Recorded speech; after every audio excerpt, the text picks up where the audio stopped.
Zenitsu is one character in Demon Slayer who goes through, in my opinion, the most growth in the entire series. And I mean insane growth. And I feel like he is one of those characters at first where you absolutely adore them or do not like them. I'm sure I am speaking for a lot of people when I say this, but Zenitsu grew on us. I mean, can you really blame anyone who says they were annoyed by the characters when we first saw him in the story? He was really annoying. And everyone, myself included, wondered if this guy ever shuts up, like seriously. But that all was thrown out of the window when he fell asleep, and we were all hooked on this character. We wanted more, and more importantly, we understood that his whining was all just a gag. But what made it beautiful was the fact that Zenitsu was now aware of this, and he was genuinely scared each time he was whining. But as the story progressed and the more we learned about this character, the more he was absolutely adored by all of us. What I like doing whenever I do one of these type of videos in this No One Understands series, I like to go back in the best of characters, and that is just to see what made them the way they are. We will do the same for Zenitsu today. For starters, we did not get Zenitsu's early childhood before he met Kawajima in the series, but we do get them in the data books, and it says as followed. Zenitsu was not raised by his parents, so he did not have any proper guidance.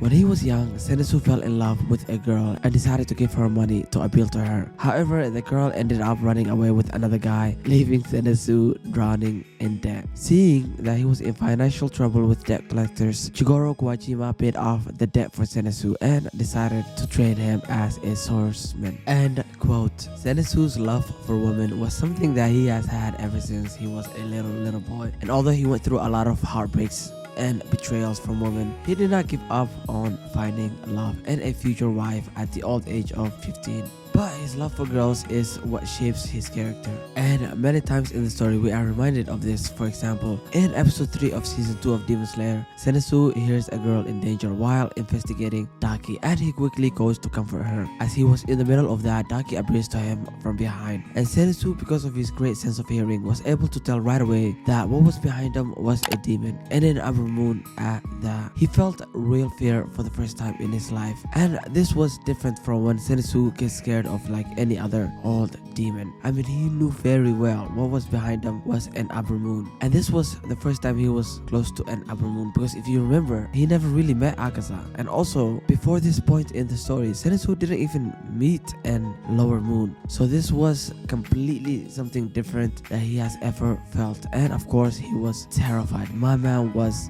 freaking out, but nonetheless, he was courageous enough to stand up for the little girl, knowing very well that if he put his hands on Daki, that he would have met his end. But yet he does so. This is how you make a character grow, both within the story and resonate that growth with the audience. Let us next get into the contrast between Zenitsu and Kaikugo, because I think this is such a beautiful contrast between the two. Of course, as we all know, they both trained under Master Jigoro, and they were both dying for the position of becoming the next Thunder Pillar. There is a beautiful chapter cover for chapter 145 where the two are shown next to each other, and on the left side it shows Kaikugo, and on the right, and how the two's growth throughout their lives have been. For starters, Kaikugo really despised Zenitsu from the very first moment the two have met each other, and Zenitsu despised him just as much. But the difference between the two is Zenitsu, even though he despised him, he always looked up to Kaikugo because Kaikugo was his senior and he respected him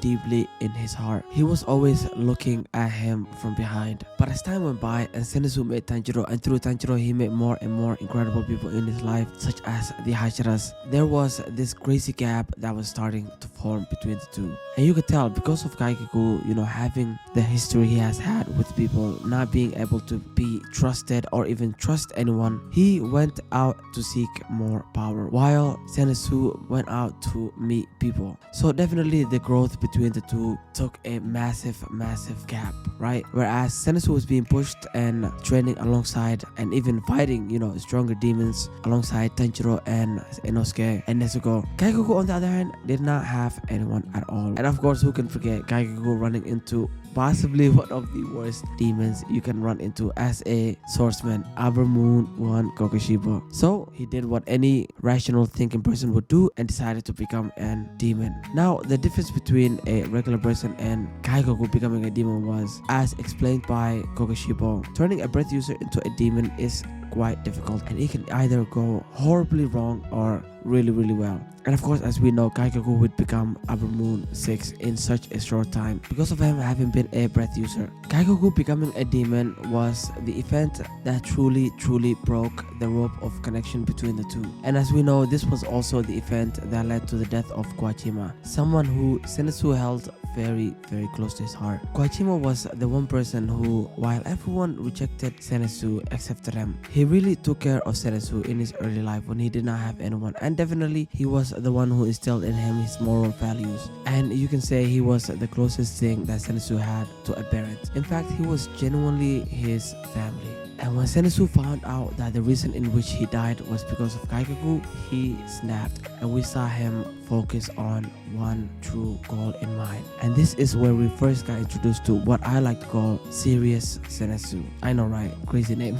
But this was no longer this happy little Zenitsu we knew. Zenitsu knew very well what he had to do, and that was to put Kaikaku out of his misery. That was the only way that Zenitsu could have honored his late cramps. And when the two finally meet in the last arc, you could see how painful it was for Zenitsu to see Kaikaku turn into an Upper Moon, someone who he used to look up to, and you could say the only closest brother. And there was a beautiful saying by Zenitsu of how Kaikaku's box of happiness, once it started to leak, just kept on leaking, and he did not do anything to close it. And just like that, even though Kaikaku had gotten so strong, he gets blessed by Zenitsu, and that's where Zenitsu had to do the difficult thing of cutting off what possibly could have been the last family he has ever had in this world, thus concluding this spectacular growth through the series. Zenitsu really showed all of us that no matter how weak you start in life, it does not matter. What matters is what you do about it. And honestly, these two's role could have been reversed, only if Kaikaku was not an asshole. If you've made it this far and you have not done so already, make sure to subscribe to the channel as I do a lot of these videos. That being said, thanks so much for watching. Have a great rest of your day.